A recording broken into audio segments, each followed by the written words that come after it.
उसने अपने पंख फैलाए और खेत में नाचने लगा। यही मौका है, पकड़ लो इसे। नौकर जाल लेकर झपटे, लेकिन जैसे ही जाल सांड के ऊपर डाला, उसके सींगों से तेज रोशनी निकली। जाल धुएं में बदलकर राख हो गया।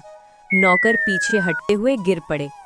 जमींदार, मैंने तुझे चेताया था, लालच तेरे खेतों को बर्बाद करेगा। अभी रुक जा, वरना तेरी बर्बादी तय है। सर्दियों की सुबह थी। सुखनगर गांव के खेतों में हल्की ओस चमक रही थी। उसी गांव के किनारे बनी एक टूटी फूटी झोपड़ी में गरीबी और भूख पसरी थी। उसी झोपड़ी में भोला नाम का किसान अपनी पत्नी माया और अपने बेटे के साथ रहता था। भोला, अब और बर्दाश्त नहीं होता। देखो, बच्चा कब से भूख से तड़प रहा है। उसकी आंखों में आंसू सूख गए हैं। हमारे घर का चूल्हा तो जैसे बुझ ही गया है। पड़ोसन ताना मार रही थी। भोला तो दिन भर खेत में हल जोतता है, मगर उसके घर में चूल्हा तक नहीं जलता। माया, मुझे ताने की आदत हो गई है। हाँ, सच है, मेरी मेहनत का कोई फल नहीं मिलता। मैं रोज खेत में पसीना बहाता हूँ, मगर जैसे धरती माँ मुझसे रूठ गई हो। कसम से, हल जोतते जोतते मेरी हड्डियाँ जवाब दे जाती हैं, मगर मिट्टी मेरा मजाक उड़ाती है। तभी बच्चा रोते हुए अपनी माँ का आंचल पकड़कर कहता है, माँ, पेट बहुत दुख रहा है, रोटी चाहिए माँ, थोड़ी सी दे दो। बेटा, कहाँ से दूं? खाली बर्तन झनझना रहे हैं। तेरे बाबा के खेत से अगर एक दाना भी निकल आता तो आज तेरा पेट भरा होता, लेकिन क्या करें, तेरी माँ भी लाचार है। माया गुस्से और दर्द से भोला की तरफ देखती है। भोला, आखिर कब तक ऐसे चलेगा? लोग कहते हैं मेहनत का फल मिलता है, पर तेरी मेहनत का क्या हुआ? तू हर दिन खून पसीना बहाता है, फिर भी हमारे घर के हालात देख। क्या भगवान ने हमारी किस्मत में बस भूख और आंसू ही लिखे हैं? माया, तेरा गुस्सा जायज है, लेकिन सुन, मेहनत करने वाला कभी हारता नहीं। देखना, एक दिन यही धरती हमें भी अपनाएगी।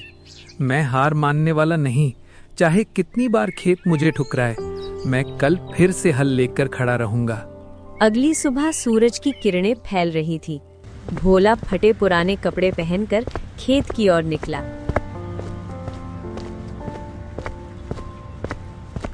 मिट्टी बंजर पड़ी थी, धूल उड़ रही थी। वो हल उठाकर बार बार जमीन जोतता रहा, लेकिन मिट्टी सूखी ही रही। इतने में गांव का जमींदार वहां से गुजरा। उसके साथ 2 नौकर थे और चेहरे पर घमंड साफ झलक रहा था। अरे भोला, फिर आ गया अपनी किस्मत आजमाने। तेरे खेत में तो घास तक उगना गुनाह समझती है, या धरती पर बस लाठी मारता है। जमींदार जी, मजाक उड़ाने से किसी का पेट नहीं भरता। मैं मेहनत कर रहा हूँ, शायद किसी दिन धरती भी मुझ पर दया कर दे। क्या दया? धरती माँ दया करेंगी तेरे ऊपर? तू तो अभागा है, छोड़ दे ये खेती बाड़ी। मेरे खेत में मजदूरी कर। तेरे जैसे निकम्मे मजदूर को भी 2 वक्त की रोटी मिल जाएगी। नहीं जमींदार जी, मैं मजदूर बनकर जीना नहीं चाहता। मैं अपनी खेती से ही पेट भरूंगा, चाहे 1000 बार मिट्टी मुझे ठुकराए। सुना तुमने? ये क्या कह रहा है कि अपने खेत से पेट भरेगा? अरे ये तो पागल है। इसका खेत तो जैसे श्रापित हो। चलो, इसे इसके सपनों के साथ छोड़ दो। जमींदार और नौकर ठहाके लगाते हुए चले जाते हैं।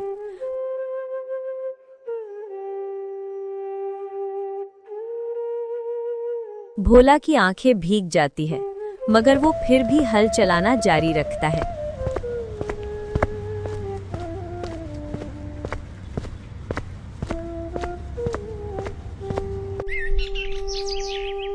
सूरज ढलने लगा। थका हारा भोला खेत में बैठा आकाश की ओर देखने लगा। तभी अचानक झाड़ियों में हल्की सी आवाज सुनाई दी। भोला ने पास जाकर देखा।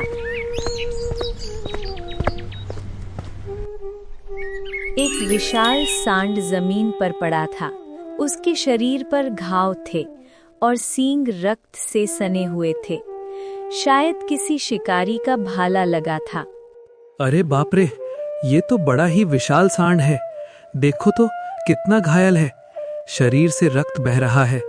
अगर इसे ऐसे ही छोड़ दिया तो ये यहीं तड़प कर मर जाएगा।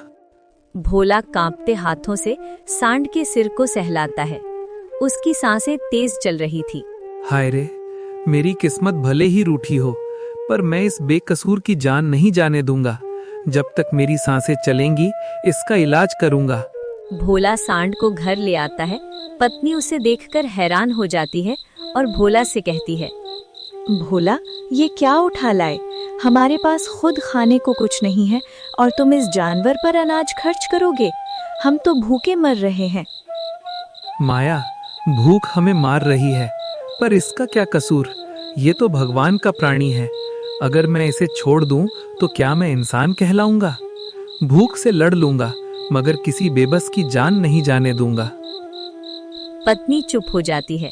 भोला पुराने कपड़े फाड़कर सांड के घाव पर पट्टी बांधता है। उसे पानी पिलाता है। सांड थका हुआ मगर धीरे धीरे आंखें बंद कर लेता है। रात गहरी हो चुकी थी, सब सो चुके थे, मगर भोला घर के बाहर लेटा आसमान देख रहा था। उसकी आंखों में आंसू थे और होठों पर बुदबुदाहट। हे भगवान, आज मैंने तेरे एक जीव की जान बचाई है। तू तो न्याय का मालिक है। अगर मेरी मेहनत बेकार गई तो क्या, कम से कम मेरी दया देखकर मेरी झोली भर देगा। वो करवट लेकर सोने की कोशिश करता है।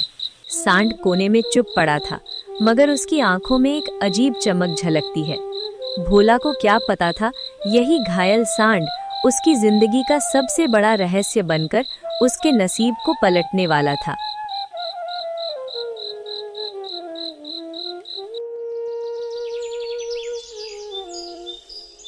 अगली सुबह सुबह की पहली किरण झोपड़ी की खिड़की से भीतर आई। भोला की पत्नी ने जैसे ही आंखें खोली तो उसकी नजर कोने में पड़े सांड पर गई। सांड के शरीर पर पट्टी बंधी थी। अब वो धीरे धीरे सांस ले रहा था। ये भोला भी ना, भूखे पेट हम हैं और इसे पराई जान की पड़ी है। अगर ये सांड मर भी जाता है तो क्या फर्क पड़ता है? लेकिन भोला, ये तो अपना बच्चा भूखा देख सकता है, मगर किसी बेबस को तड़पता नहीं देख सकता। तभी भोला बाहर से हाथ में पानी का लोटा लिए आता है। तुझे इतना गुस्सा आता है, मैं समझता हूँ, पर देख, ये सांड अभी जिंदा है। जब तक इसमें जान है मैं इसे छोड़ नहीं सकता। हो सकता है भगवान ने इसे हमारे पास किसी वजह से भेजा हो। भगवान ने भेजा है? हमारे घर में तो भगवान ने रोटी तक नहीं भेजी, सांड क्यों भेजेगा? खैर, जो करना है तू ही कर। इतना कहकर पत्नी चली जाती है।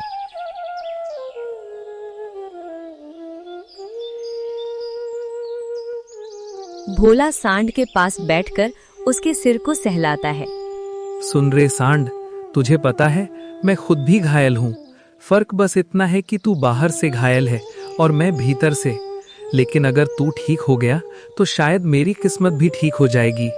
सांड भोला की तरफ गहरी आंखों से देखता है, जैसे उसकी बातें समझ रहा हो।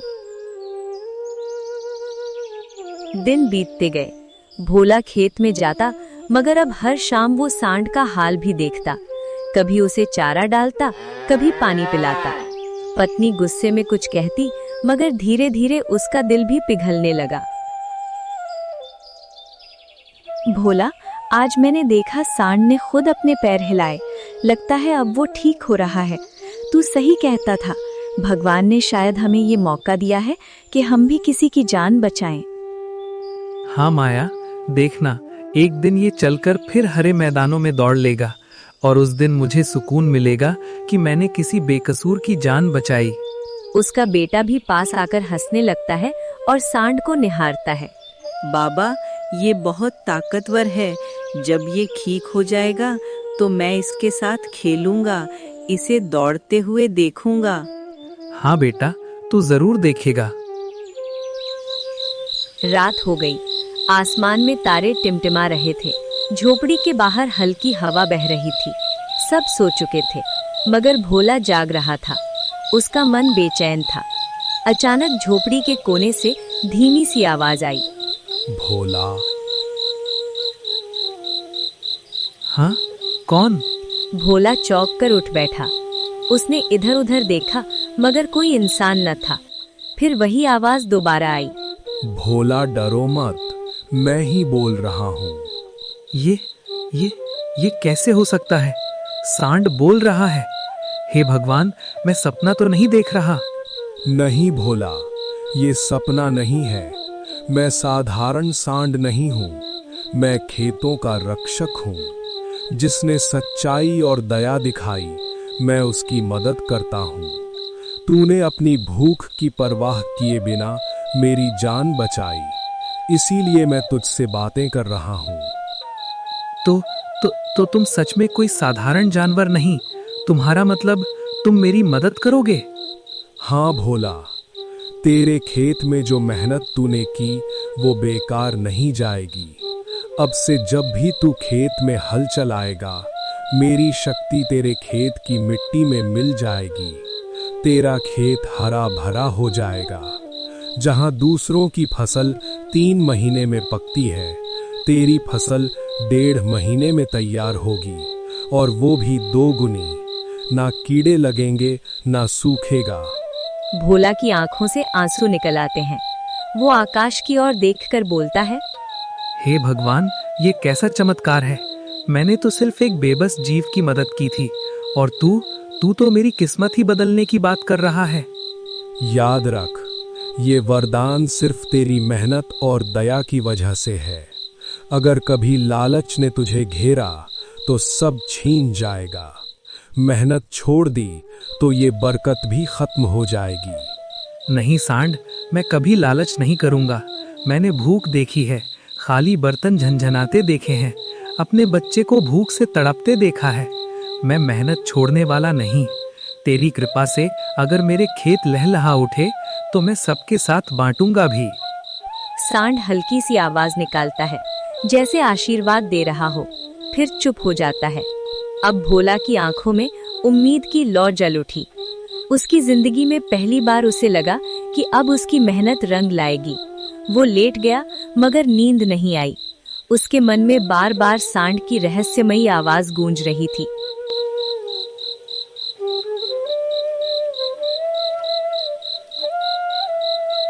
दूसरे दिन सुबह की धूप गांव पर फैल चुकी थी। खेतों में किसान हल चला रहे थे। महिलाएं मेड़ पर काम कर रही थीं। लेकिन भोला का चेहरा पहली बार उम्मीद से भरा हुआ था। रात भर सांड की बातें उसके कानों में गूंज रही थीं। चल भोला, आज देखनी है तेरी मेहनत बेकार जाती है या सचमुच सांड का आशीर्वाद काम करता है। भोला खेत में हल चलाने ही लगा। हर बार हल मिट्टी में जाता तो जैसे मिट्टी से हल्की सी नमी की खुशबू निकलती। भोला ने बीज बोए और पानी डाला। कुछ ही दिनों में एक अजीब नजारा दिखा। जहां पहले सूखी मिट्टी थी, वहां से छोटे छोटे हरे पौधे झांकने लगे। हे भगवान, ये तो कमाल हो गया। पिछले साल इसी मिट्टी में बीज डाल डालकर थक गया था, और अब देखो जैसे धरती माँ खुद मुस्कुरा रही हो। पीछे से भोला की पत्नी खेत पर आई और हरे पौधों को देखकर दंग रह गई।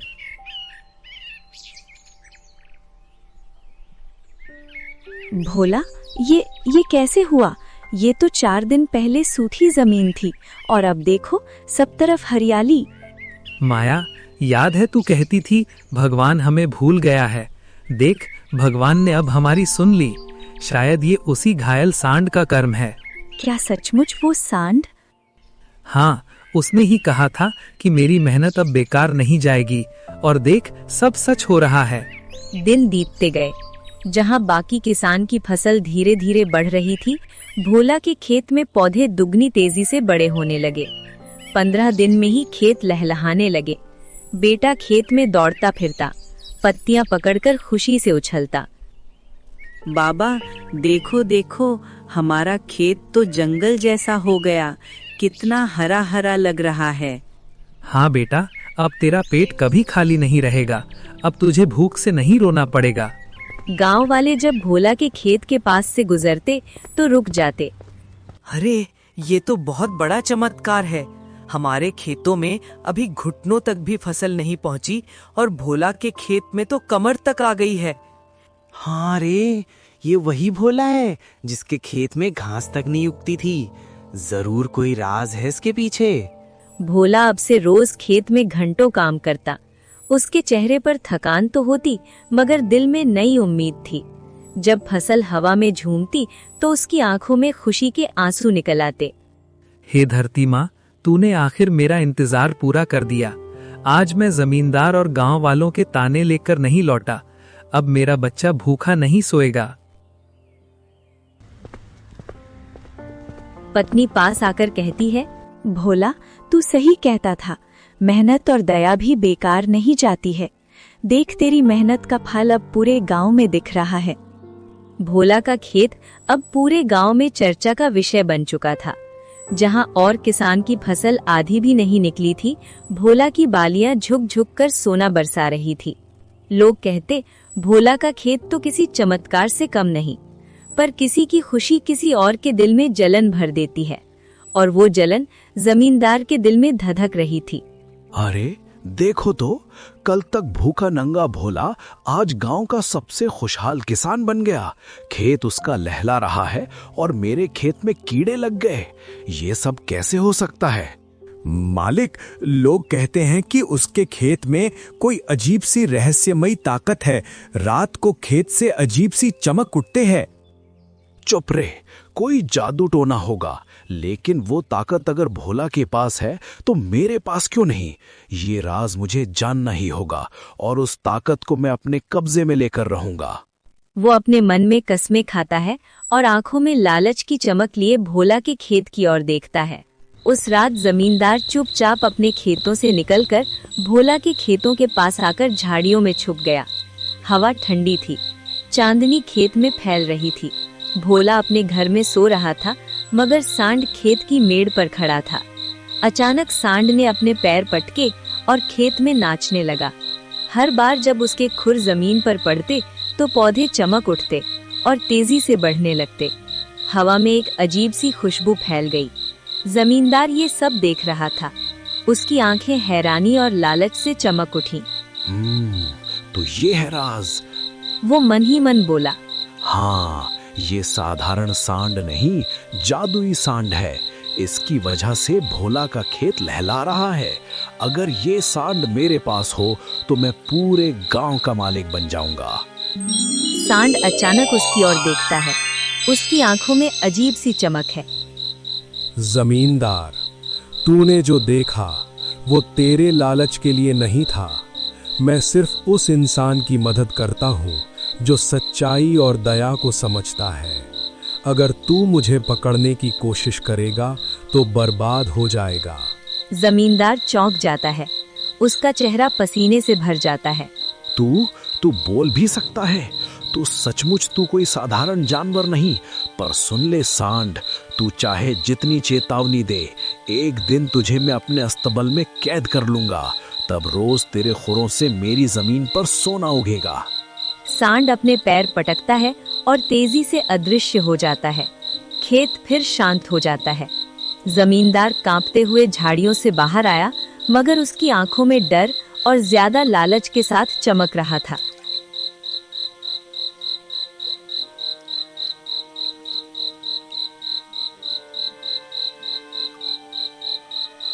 ये सांड मुझे चेतावनी दे रहा था। अरे मूर्ख जानवर, तुझे पता नहीं मैं जमींदार हूँ। जब चाहूँ तुझे पकड़ लूंगा। तेरे खुरों की ताकत से मैं गांव नहीं, पूरे इलाके का राजा बन जाऊंगा। भोला को सबक सिखा कर रहूंगा। वो खाट पर लेट जाता है, मगर उसकी आंखों में नींद नहीं आती। बार बार खेत में नाचते सांड की छवि उसकी आंखों में घूमती रहती है।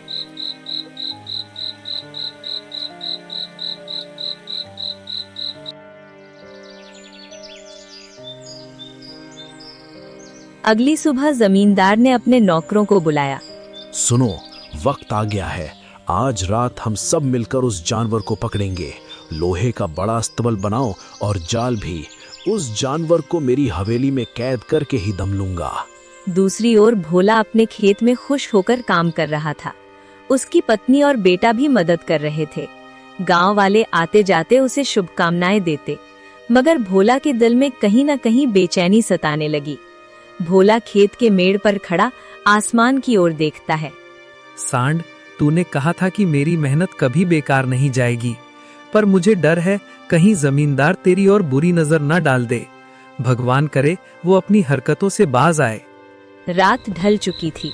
जमींदार अपने नौकरों के साथ जाल लेकर खेत की ओर बढ़ा। उसकी आंखों में पागलपन और लालच साफ झलक रहा था। आज वो जानवर मेरे हाथ से बच नहीं पाएगा। कल तक लोग भोला का नाम लेते थे, अब सब मेरी जय जयकार करेंगे। सांड मेड़ पर खड़ा था। जैसे ही उसने जमींदार को देखा, उसकी आंखों में रहस्यमयी चमक फैल गई। जमींदार, मैंने तुझे पहले ही चेताया था। अगर तू मुझे पकड़ने आया तो ये तेरे लिए आखिरी रात होगी जब तू चैन से सोएगा। मुझे डराने की कोशिश मत करो रहस्यमयी सांड। अब तेरा राज मैं जान चुका हूँ। तू चाहे भागने की कोशिश करे, पर आज तेरी शक्ति मेरे अस्तबल में होगी। पकड़ लो इसे। नौकर जाल लेकर आगे बढ़ते हैं। सांड अपने पैर पटकता है और चारों ओर तेज चमक बिखर जाती है। खेत का हर पौधा हवा में झूमने लगता है। नौकर डरकर पीछे हट जाते हैं। पीछे मत हटो, पकड़ो इसे, ये मेरी दौलत का राज है। लेकिन सांड अदृश्य होकर गायब हो जाता है। जमींदार जमीन पर मुट्ठी पीटता रह जाता है। उस रात जमींदार खेत से खाली हाथ लौट आया, मगर उसके दिल में एक ठान चुकी थी।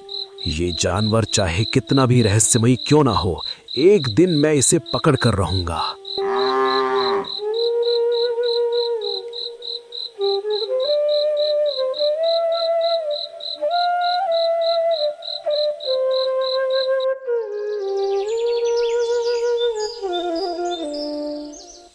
अगली सुबह जमींदार अपने नौकरों से गुस्से में कहता है, सुनो, पिछली रात तुम लोग डर गए थे, पर अब की बार मैं खुद आगे बढ़ूंगा। सांड को पकड़ने के लिए मैं लोहे का और मजबूत अस्तबल बनवाऊंगा। आज रात उस जानवर को मेरी हवेली में होना ही होगा। मालिक, हमें डर लगता है। वो सांड साधारण नहीं, उसकी आंखों की चमक ने हमें अंधा कर दिया था। कहीं हम सब पर मुसीबत ना आ जाए। मुसीबत? मुसीबत तो गरीबों पर आती है, जमींदार पर नहीं। डरपोक कहीं के। आज की रात मेरे लिए नई दौलत लेकर आएगी। रात ढली। चांदनी खेत पर बिखरी थी। जमींदार अपने नौकरों के साथ भोला के खेत पर पहुंचा। हाथ में जाल और रस्सियां लिए, आंखों में लालच की आग जल रही थी। सांड खेत के मेड़ पर आकर खड़ा हुआ। उसने अपने पैर पटके और खेत में नाचने लगा। यही मौका है, पकड़ लो इसे।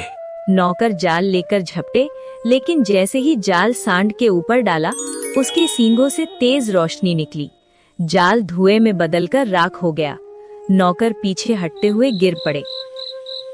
जमींदार, मैंने तुझे चेताया था, लालच तेरे खेतों को बर्बाद करेगा। अभी रुक जा, वरना तेरी बर्बादी तय है। चुप, तू मुझे डराने की कोशिश कर रहा है। मैं इतनी आसानी से हार मानने वाला नहीं हूँ। कल देखना, मैं 100 आदमियों के साथ आऊंगा और तुझे पकड़ कर रहूंगा। सांड ने कुछ नहीं कहा। उसने बस अपने सींग ऊपर उठाए और अदृश्य हो गया। खेत फिर शांत हो गया।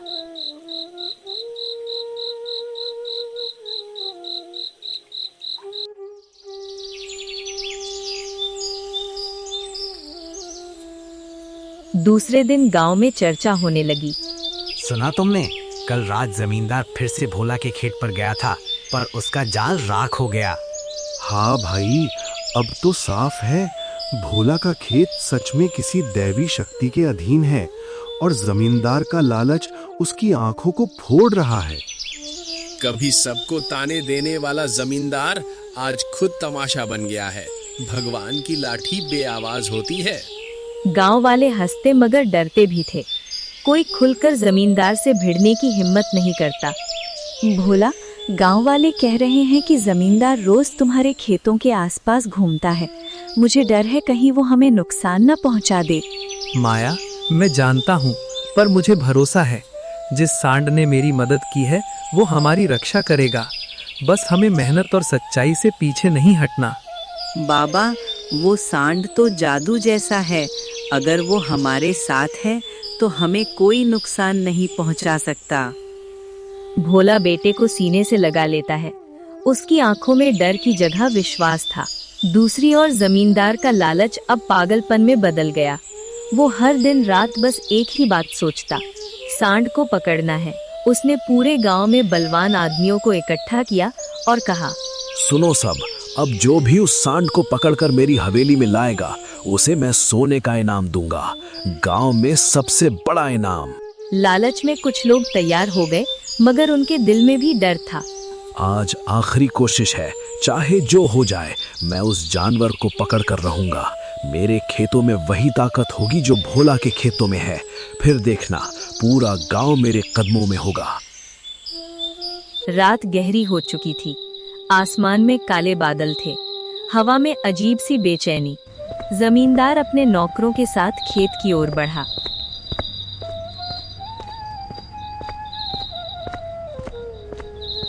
सांड मेड़ पर खड़ा था। उसने जमींदार को देखा और उसके चेहरे की प्यास को समझ लिया। जमींदार, तुझे कई बार चेताया, फिर भी तू लालच में अंधा रहा। आज आखिरी बार कह रहा हूं, लौट जा, वरना तेरा विनाश निश्चित है। तू मुझे डराना चाहता है? अब देखना कैसे तेरे सींग तोड़कर तुझे अस्तबल में डालूंगा। पकड़ लो इसे। उसके इशारे पर लोग जाल और रस्सियां लेकर सांड पर टूट पड़ते हैं। अचानक खेत में तूफान उठता है। पौधे जोर जोर से झूमने लगते हैं। आसमान से बिजली कड़कती है। जाल खुद ब खुद फटकर राख हो जाता है। नौकर चीखते हुए भाग जाते हैं।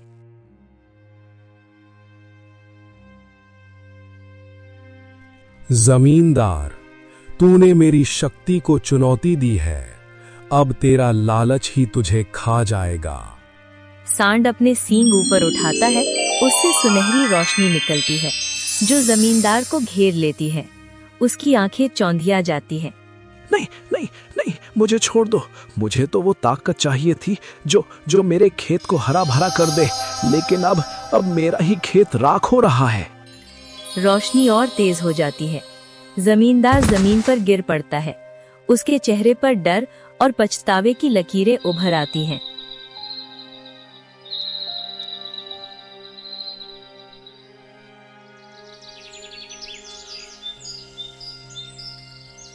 सुबह जब गांव वाले खेत की ओर आए तो उन्होंने देखा भोला का खेत पहले से भी ज्यादा लहलहा रहा था। लेकिन जमींदार का खेत, वहां सारी फसल सूखकर राख हो गई थी और जमींदार टूटे फूटे कपड़ों में बिखरे बालों के साथ खेत के मेड़ पर बैठा था। उसकी आंखों से आंसू बह रहे थे। ये क्या हो गया? भोला का खेत तो सोने जैसा हो रहा है और जमींदार का खेत बर्बाद। ये सब उस सांड का चमत्कार है।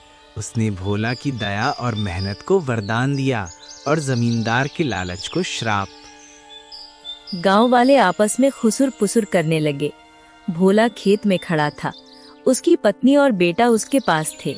गांव वाले भी इकट्ठा हो गए। भाइयों, मैंने भूख देखी है, खाली बर्तन झंझनाते देखे हैं, लेकिन उस वक्त भी मैंने एक घायल जीव की मदद की और आज वही मदद मेरे लिए वरदान बन गई। याद रखो, मेहनत और दया ही असली दौलत है। अगर दिल में लालच आ गया तो सब कुछ मिट्टी में मिल जाता है। जमींदार उठकर कांपते हुए भोला और गांव वालों के सामने आता है। उसकी आंखों से आंसू बह रहे थे। सच कहता है भोला, मैंने लालच किया और सब कुछ खो दिया। मेरे खेत, मेरी इज्जत, सब चला गया। अब समझ आया कि संतोष और मेहनत से ही सुख मिलता है। मैं अपने लालच के लिए तुम सबसे माफी मांगता हूँ।